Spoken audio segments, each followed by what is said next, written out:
Welcome to the Open Judaism Q&A. This is Gil Aminadab. I'm answering your questions. And now we're just trying to get everyone into the room now. We got Gam coming, we got Atanel, Evan, let's see who else we can get in. All right, let's tell them in the WhatsApp group that we're live. And let's get these questions going. So we got some very interesting questions submitted so far.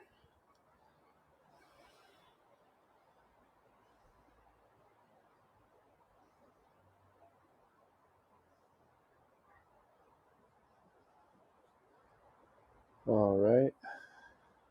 Just want to remind everybody that we do have a Patreon, which you are more than welcome to check out.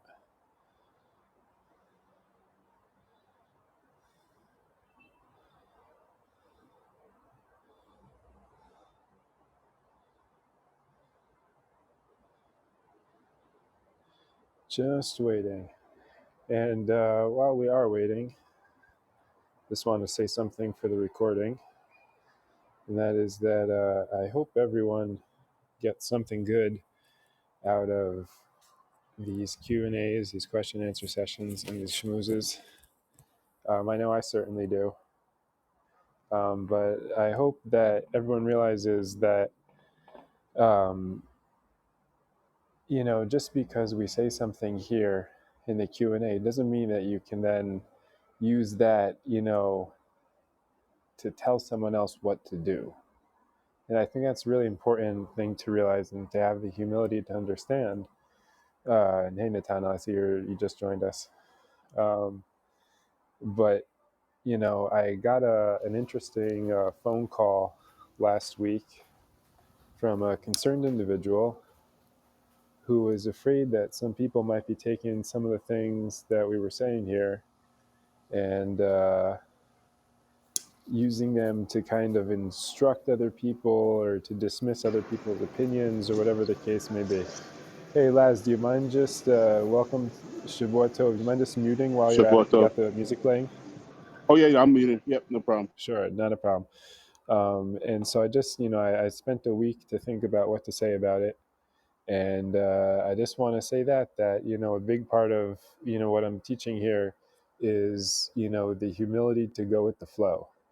And not to dismiss people's opinions based on what you hear here in these question and answer sessions.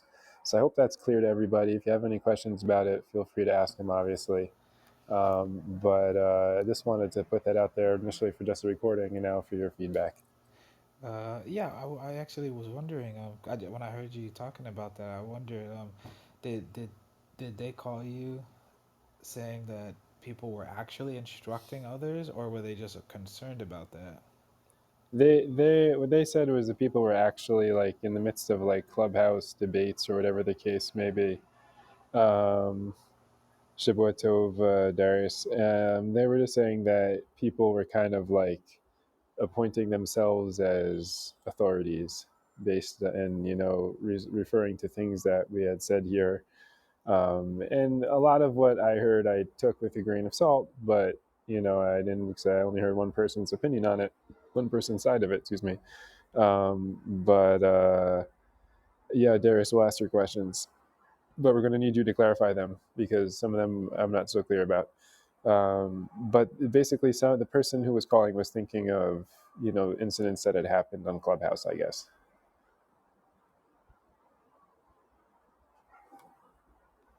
Does that answer your question, Atano? Yeah, thanks for clarifying. Appreciate it. Sure. All right. So now that that's out of the way, let's get to these questions. So Darius submitted a whole bunch of questions. Let's see. All right. What are the ramifications for the dispute of outdated bills of divorce between the schools of Rabbis Shammai and Hillel? And Sugya Dalit of Mishnah Gittin, chapter 8, explains that Shammai saw it to be permissible regardless of age, era, empire, and control, today, wouldn't this be applicable because we don't have shifts in periods, or would declarations of war be considered a halachic shift in time legally? I mean, I can answer just that second question because I understood that second question. The declarations of war aren't a halachic shift in time legally. They have no bearing on the halacha. But Darius, if you could speak and let us know about your first questions, that would be helpful because Really just I'm trying not. to understand the debate of the sugya between the two schools of thought and the outdated versus the dated, because we don't have like postmark at the time, and I don't think you would be able to anticipate when like an empire would conquer Israel. So if you get married and then we get conquered, that would change everything. So I was trying to figure out what's the debate between the two schools and if it's applicable today based on the technology and stuff that we have, and like how does the period change? So like we're not going to go back to war or exile, so not necessarily war but exile. So how do we then go about a shift in an era? Right. I'm just pulling up Safaria here. We can look at Okay, chapter 8 of Gittin. let me back up. Yeah, Mishnah chapter 8 of Gittin. Okay, Gittin,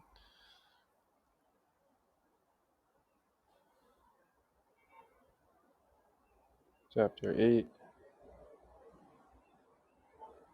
It's loading. Okay. Uh,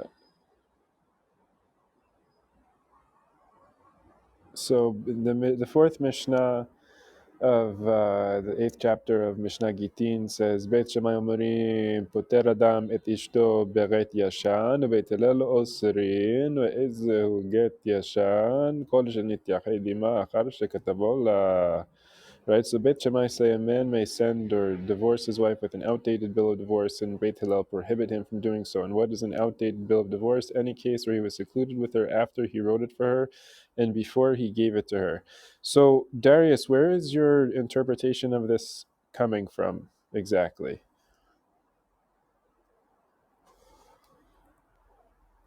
I Well, this believe has it to. says that if you give a bill of divorce and then there's a change in an era, it's no longer valid. How do we have change in era in modern day without going into war to lose or having empires conquer I'm looking to see if there's anything in the Gemara, but that doesn't seem to be what it's about. Um, after it was written. Yeah, it's really just question of an outdated bill of divorce has nothing really to do with the change in empires or in eras, but just it was not it's basically, I guess, post dated. You understand?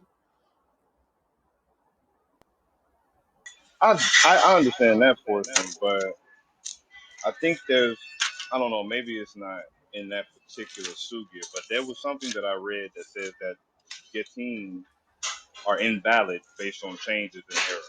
If that's not something you see there, I'll just move on. Yeah, I But don't I I don't could have see sworn that I read that. there.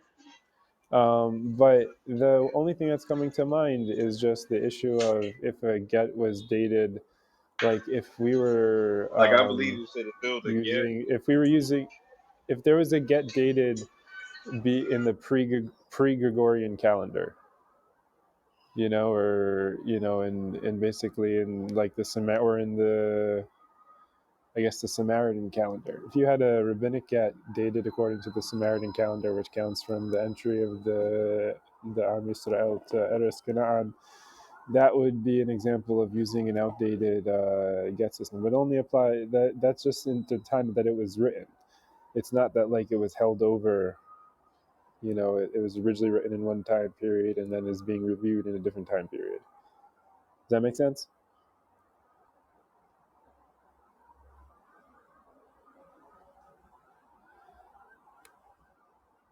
Darius? Just give me a thumbs up if that makes sense, or let It me does. know. Okay. Cool. So, question 2: before the compilation of the Shulchan Aruch, was the Mishneh Torah used as a legal basis for Jewish jurisprudence? Yeah, by and large. through most of the Jewish world, excluding certain parts of Ashkenaz and northern Spain.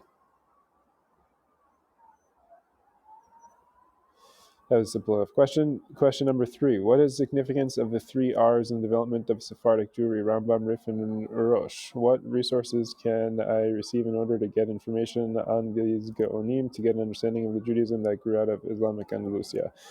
I don't know if I would call the Rosh a Gaon. He certainly wasn't Andalusian. He's from the northern Spain, and these 3 R's are the pillars of the Shulchan Aruch's approach to deciding Jewish law. Basically, the odds are stacked towards the Rif and the Rambam because they often go hand in hand. So we went 2 out of 3 where there's a machloket between them. So usually it goes between Rambam Rif. That's how the Shulchan Aruch aligns so often with the Mishneh Torah. But the significance of them is that basically they represented the split between northern and southern Spain in terms of how they interpreted the Rif. Right? So in northern Spain, the Rosh led interpretation application of the Rif a certain way, vis-a-vis how it interacts with inherited law and local law. And representing southern Spain, Andalusia, Rambam applied the Rif a different way, more in a more you could say authoritative fashion, as representing the Talmud according to the Gaonic tradition. So that's the significance of the 3 R's. What resources can you receive in order to get information on these Gaonim? I'm not sure what you mean, like historical information about them. Darius, what do you mean about get information on them? I'm saying it's historical information or anything he did to go for the halakha that we have today, or Sephardic understanding, any of that type of stuff. I've been doing a Yeah. lot of research. Read the Horizontal Society. Okay, I'm already in That's what you can there. I'm do. in like chapter 4. Yeah, so read it a few times, and that'll be good for you, especially when you get to the 3rd section, and the 4th section.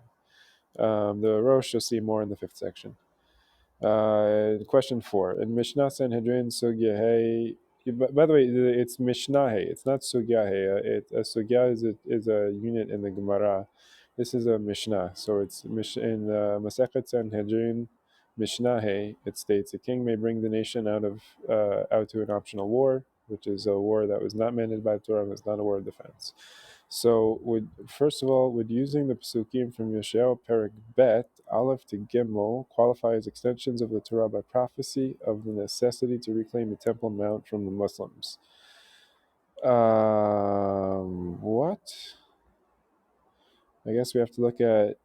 Do you mean Yeshayahu, Darius? Nakon. All right, so let's look up. Yeshayahu Bet Aleph. Okay, and see if it has anything to do with what we're talking about here. So actually, you know what? No, I'm going to bypass that this way. We don't learn that way.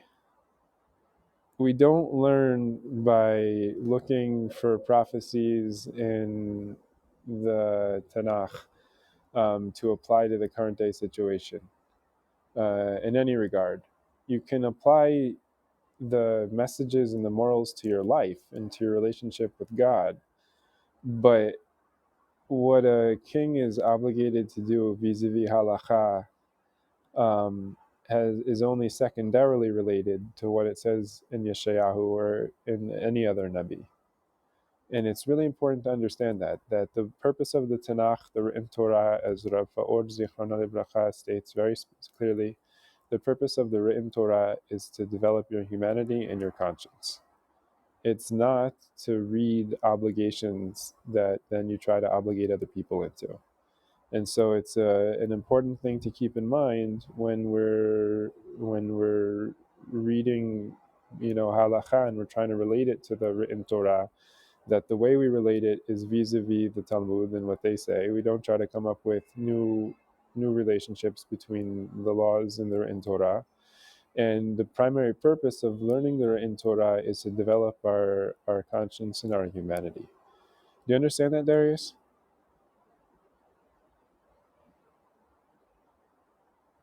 You with me, Darius? You with us, Darius? Yeah, I'm at work. I got it. All right, cool. So the answer is no. So there's not extensions. We can't use the psukim to extend the Torah by prophecy. The necessity to reclaim the Temple Mount from the Muslims, that to be effective, I don't think can be done through coercion. It has to be done through persuasion, which is the Talmudic way. I think there are several diplomatic and shalom-oriented paths that we can take to restore the Beit HaMikdash to the Temple Mount, and I think those should be explored. I don't think we need to invoke biblical prophecy in order to restore the Beit HaMikdash. I think that that's just something that we should do because we need it. Does that make sense, Darius? Nakon, you're rolling. All right. So, secondly, because we have no Melech Ba'am Yisrael in times of emergency for the Jewish people as a whole, who would this Mishnah be giving executive power to act to unify the Am into one army? It's not giving anyone. The Mishnah applies to the king. It doesn't apply to anyone else. That's an important thing to understand, that there's things that we can, there's analogies, there's not analogies, there's ways in which the Torah system corresponds to what we see in secular political institutions, but there's also ways in which it's different, and some laws transfer and some laws don't. So, having a democratic country ruled by the people via parliament representation is not something that is addressed in Talmudic halacha. So it's something that, the laws of the king and that kind of stuff, they apply to a king. If we decide for whatever reason we wanted a monarchy, I'm not sure why we would, having read the Book of Kings in the Hebrew Bible. But if we decided we want a monarchy, then that would be a different story. And we'd have to then get an appropriate king in order to, really apply these halachot to them. But it's not a simple transfer of saying, okay, who's the president or who's the prime minister that stands in place of the halachic king, even though that might be a tempting option. Does that make sense? Absolutely. That was what I was going into. Like right now, we don't have a king, so halachically, would there be someone to stand in that place? And necessarily wasn't looking for war with Muslims, but I was thinking that that might be a way for us to halachically go about reclaiming the Temple Mount. I mean, really, there's no need to do it by war. It was already restored by war. It's just an agreement that we have with the Waqf. It's, in my opinion, a dumb agreement. It doesn't serve us. It's causing issues on the Palestinian side. And I think that really we need to find a way forward together, Israelis and Palestinians, Jews and Muslims and Christians, to serve God b'safa achat, b'shem echad, on the Temple Mount. It's kind of odd to desire a building when, that's supposed to represent peace, when, doing so would cause so much strife. So I think that we got to envision a Beit HaMikdash that's really, truly a symbol of peace, and is not, the product of coercion.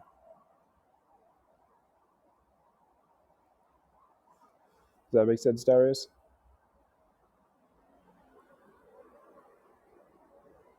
Darius. All right, let's go on to Darius' last question. In Mishnah Kiddushin, why is it that certain stipulation of Farukta via loan are binding for consecration, but other times using the loan are not? Also, in the case of the creditor owning the original loan, would she be entitled to the woman, or would the person saying that the money is obtained through them to keep possession? What is this question? What are you asking, Darius?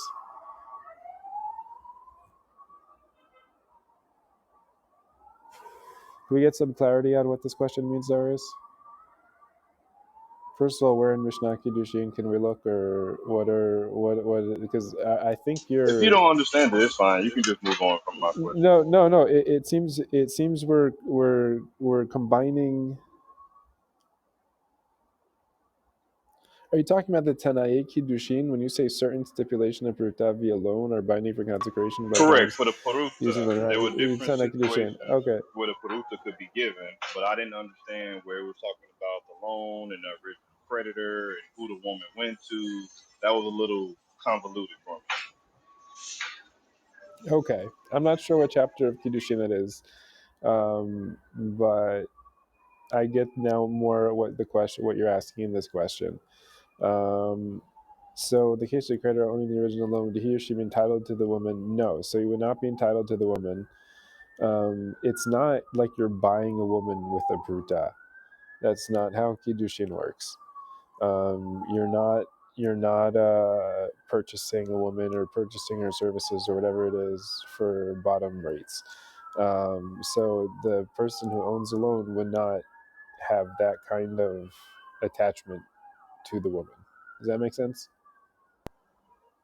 It does, but then I didn't understand how it says in different places of the Mishnah where it says a loan is sufficient for consecration, and then it was different places where the loan wasn't sufficient, and then there was times to where you would give the woman, you would give her a time window to pay you the money back, but she would still be kiddushin, and I didn't understand that either because if she's paying you back, that's not like a dowry.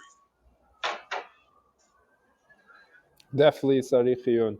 Look, it sounds like you're biting off a lot in Mishnah. Learn Mishnah Torah before you learn Mishnah.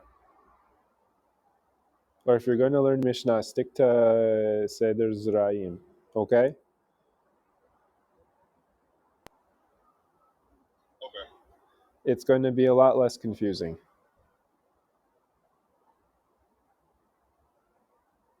You know, there's a reason why Seder Nashim is more advanced stuff.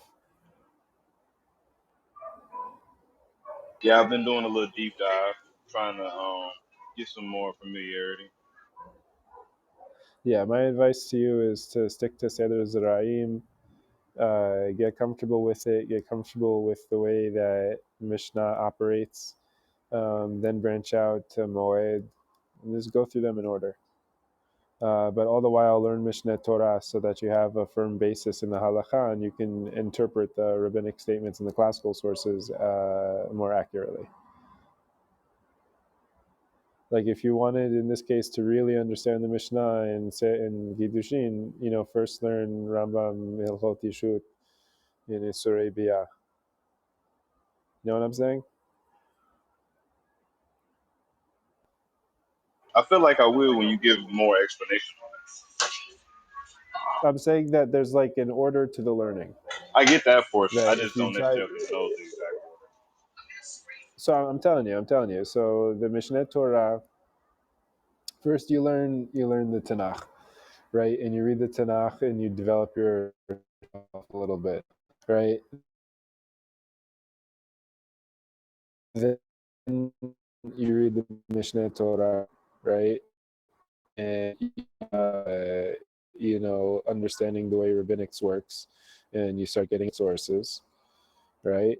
And basically, at that point, you start with the Mishnah in order. There's no need to jump to say there to Kiddushin, to Masechet Kiddushin, when there's still, when it begins with Zaraim. It begins with Masechet Barachot. Start with Masechet Barachot and really get into Masechet Barachot.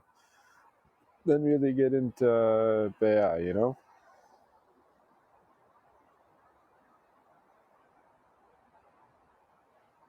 Okay, so Beautiful most of my days. questions for next week will come from that in a second. Okay, so then refocus your learning on the basics and really get into the order of the limud, right? That we want to start with the Tanakh to develop ourselves and really gain humility, and then we want to move on to halacha, practical halacha, get the baseline. Then we want to move on to the classical sources in order, starting with Mishnah Berachot. Okay, Told Gil, that means a lot. That's gonna help me out. you got it, man. All right, and when you're learning Tanakh, special focus on Sefer Mishlei, of course, right? Everyone understands that. Yeah. Definitely. Okay, cool. All right, so that takes care of Darius's questions. What other questions we got tonight, gentlemen, ladies? Please come in from the audience also if you have any questions. Quick, I'll pop in with one, Gil, if you don't mind. I just got one. Yeah, sure, lads, go for it. Sorry, nothing. No, I didn't realize we were hitting at the same time. You can go oh ahead. no, no, no, go ahead. All right. So in the Haftarah, for not so, you have the Melech telling Shimshon's mother not to eat anything unclean.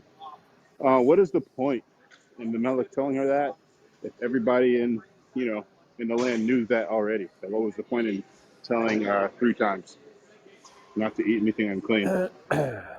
Well, I mean, the implication is that not everyone was doing it, even if they knew it. I had a feeling, but I just didn't know for sure because it seemed I just figured I'd ask, So I just yeah. Yeah. No, I mean that's definitely the implication there is that there was no guarantee that this lady would be staying away from confusing things. And another thing is which I obviously have no problem with this.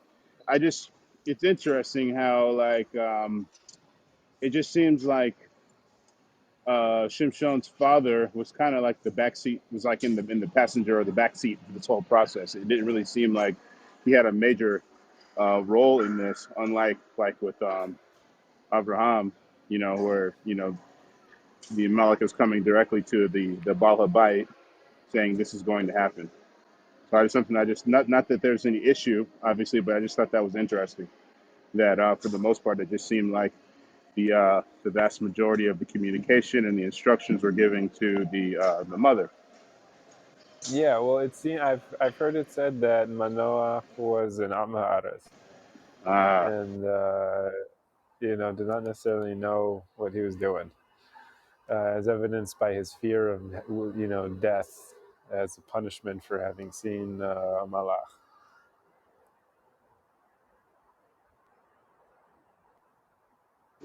it appeared that his wife was very learned because she, made sense saying, "Well, hey, he wouldn't Hashem wouldn't have showed us anything if he had intended to kill us, or he wouldn't have offered up a burnt offering, or accepted our burnt offering if he intended to kill us." Well, thank God, at least one of them had sense.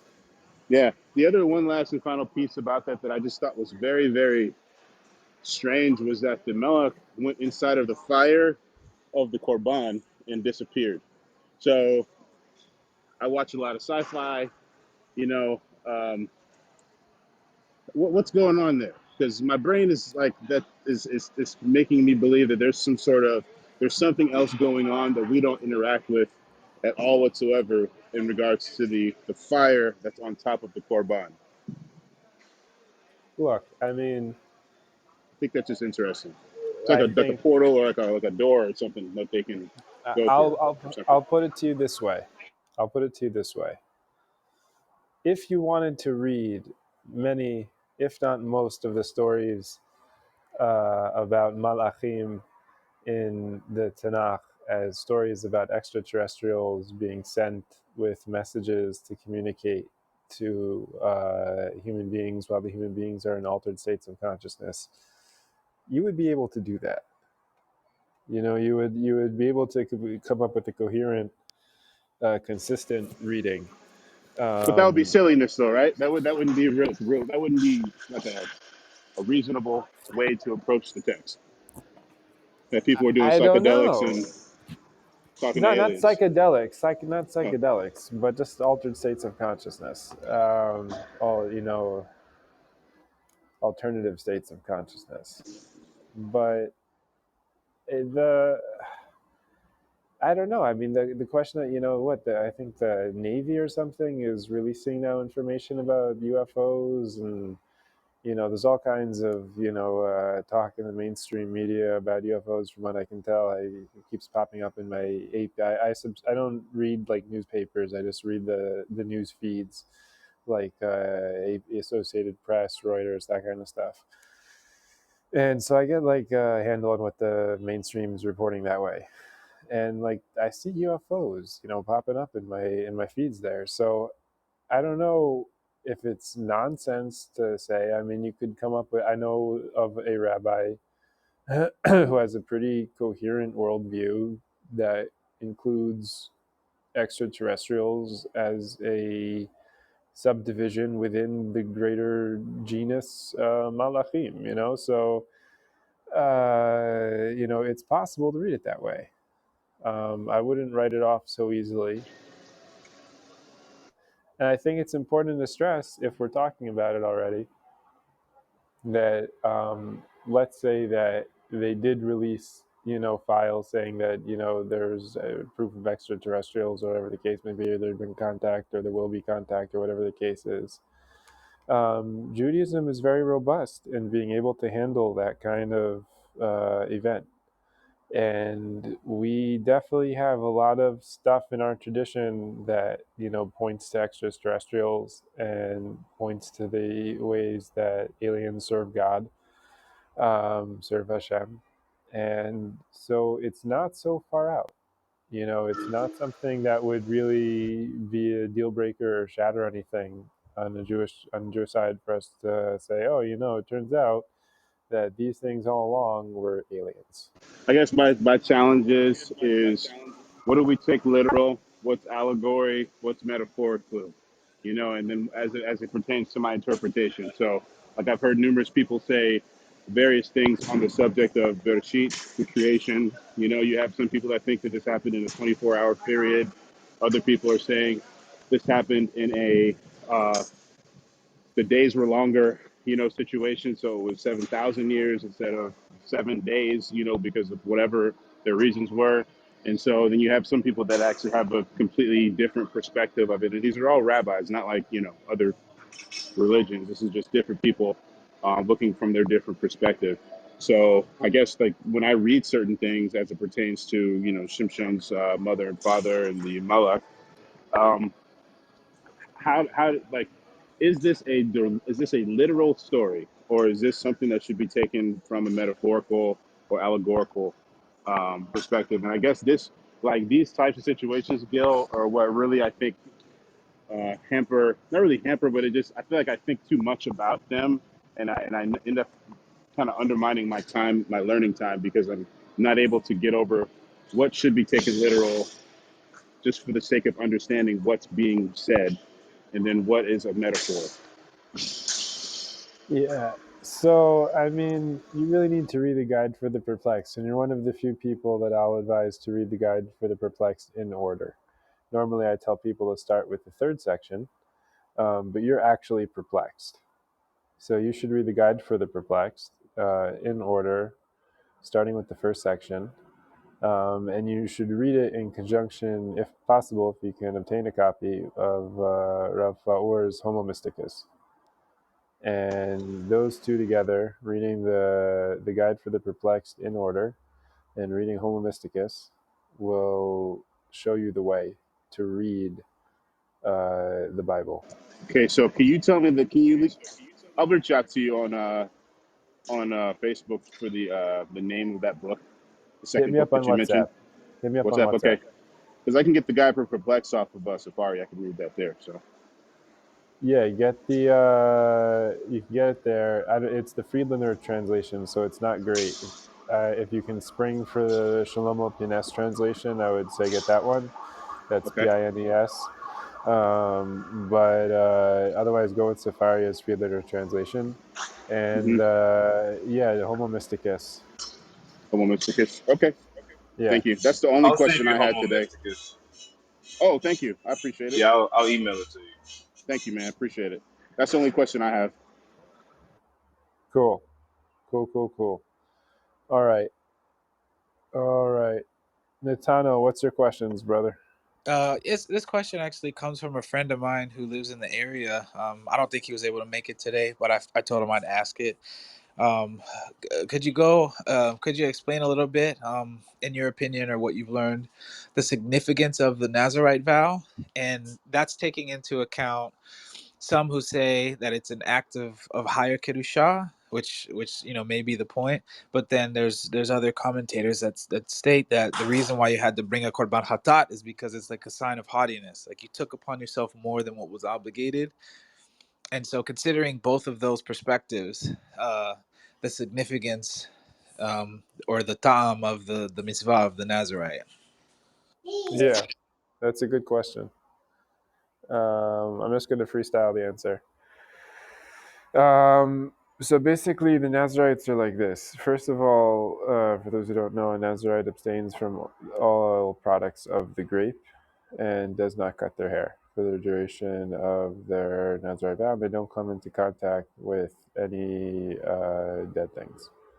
They can't come into contact. So those three things are what constitute the identifiable traits of a Nazir.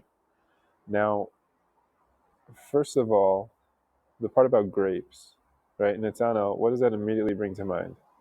Kiddush, Okay, you're on the derech biblically. the like a vineyard, maybe the laws of agriculture, the Shemitah, Yovel, Earlier, grapes. Noah. yes. So the first thing that comes to mind is Noah, right? And somehow the Nazir is doing a kaparat or a tikkun for the chait of Noah, right? How, why, we can explore that, but that's what comes to mind. That the Nazir is abstaining in all ways from that which led to the downfall of an otherwise Sadiq, right? It led to the destruction of his family. It caused this. While there was certainly no curse of Ham, as a legacy or a heritage, it certainly within the family dynamics did not play out well. And so we see that among his sons, among his grandsons, it didn't work out, and it was all because he drank, right? And we understand why he drank, because he was trying to drown out the sorrow of watching his whole society crumble and be washed away in a flood, right? I think anyone would drink after that. But that is it. So what the Nazir is doing is saying, I'm going to abstain from all of that. I'm not going to drown out my sorrows, right? I'm going to abstain from anything even remotely related to it, right?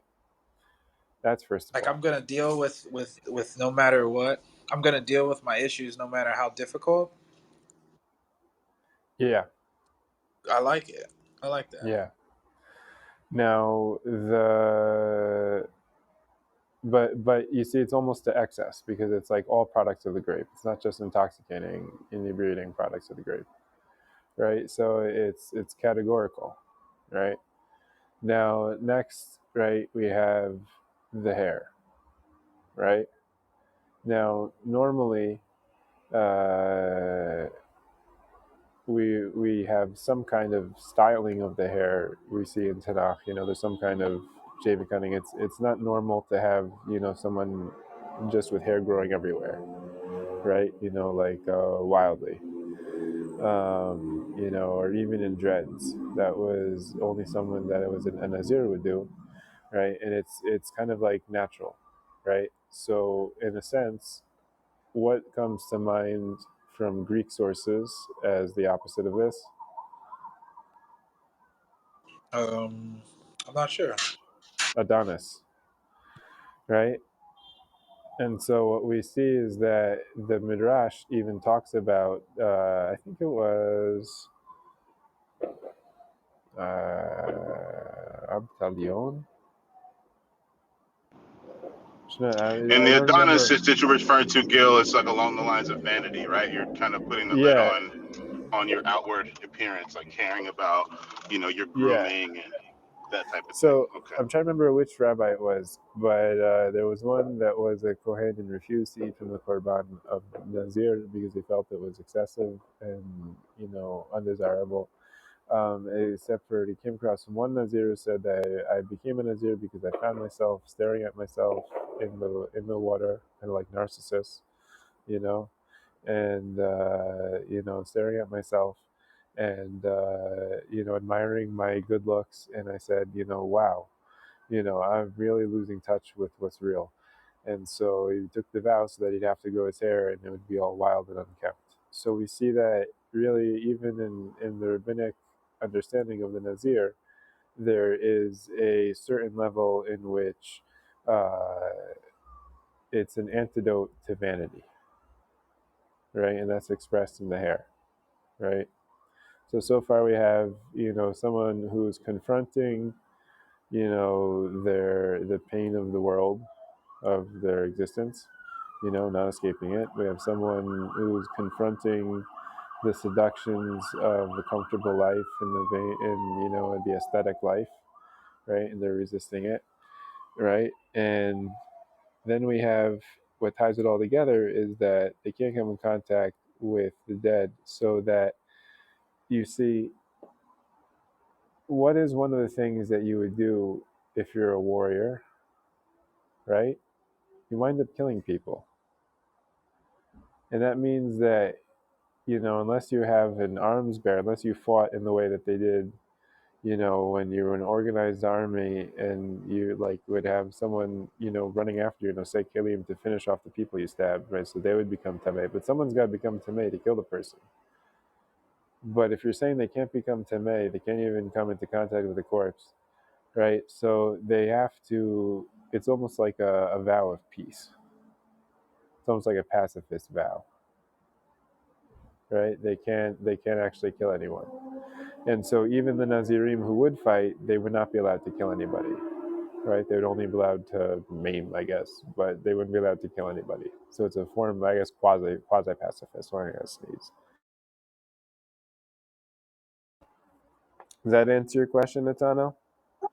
Very thoroughly. Oh, Can I wait. Sorry. There's one last part we didn't answer, which is why then you have to offer a korban ah, chatat. Because what puts all this, what does all this have in common? Is that it's all external behaviors.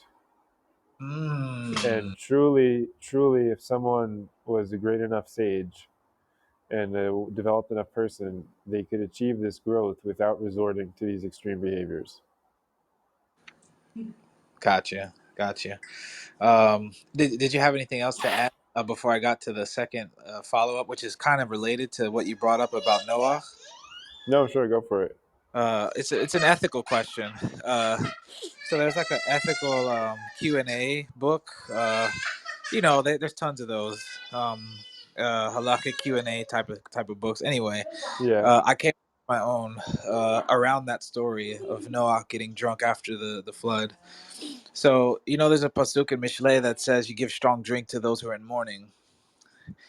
And yeah. so, question is, do you go with like a friend who's in mourning and give them the strong drink, or do you try to stop them from going down that route, which may push them further into depression while they're in mourning? That's a I, tough question. I guess it's case by case, but I actually did this like as a part of a group one time, and uh, people who were on the A side, they were in the affirmative. People on the B side, they were in the negative, and they had to make a case. And then there were three others who served as judges to say who made the best case. And turns out in that game that I played with a bunch of people, the affirmative side won, and the negative side were all upset about that. But anyway, I posed that to you and to any others who want to think about it. I mean, it's very traditional in Judaism to drink, in mourning. Um, in fact, Rambam says in the Chota Belut that you should not drink more than 10 cups of wine at the mourner's house lest you become drunk. So, I don't know. I think, to pour a little bit of wine, water down, it can help ease the passing. So it's obviously if someone's an alcoholic, then, no, no, no, no. But, if we're just talking about someone who doesn't have to struggle with that, then I don't really see the ethical problem. But maybe there's something I'm missing. For me, I think it'd be one of those situations where, like, if it was somebody that was close to you, like a friend that you were offering the strong drink to, it's likely that you're also in mourning as well. If you Yeah, know this person, so maybe y'all both need a drink. But at the same time, I would probably say to Tanel's point, it's probably a case by case basis because if you already show up and the guy's already drunk, then maybe you should give some water, um, yeah. some rice or Yeah, something. But you gotta use the discretion at all times, and this is also, I think, a broader principle in what I'm trying to teach here is how to develop your discretion. And in the way that I consider your questions and the way that I answer them, I hope that I'm succeeding in modeling how to approach situations halachically. Because one of the reasons I have these question and answer sessions and these schmoozes is I want to model for you guys how to think Jewishly, right? How to approach situations on a rabbinic Talmudic level. How to make sense of life Talmudically, and how to develop, as a moral person, as a moral human being, according to the biblical vision. So I'm hoping that that comes through, and that you guys can then apply that to the situations in your life as best as you can, and really try to, draw from that in your own lives. beautiful. So I missed So, it last class, but I heard that you spoke on that you got the Galut class approved by Hakam Avadi. no, there's some game of telephone going on. We gotta that I think some things are we're saying in these sessions are being misunderstood or taken out of context or something. But listen to the replay yourself. But no, what we got from Rav Chaim was his explanation for how he sees validity in Gior done over a live feed, and how that could be applied then, if that, and I was convinced by his argument, and how that can be applied then within the context of a Gior course that we're talking about, that would lead to actual Gior. But he didn't give the go-ahead for me running a Gior course. He just explained his reasoning, his thinking, and I'm going to apply it in the context of the Gior course that we've been talking about. But that's I want to be very clear about that, because if you haven't listen to the replays. Don't listen to what someone says was said. Listen to what was said yourself. All right. Always try to get straight from the source. That's another important principle. When you're whether you're trying to analyze a halakha or you're trying to analyze a news development, always go to the source.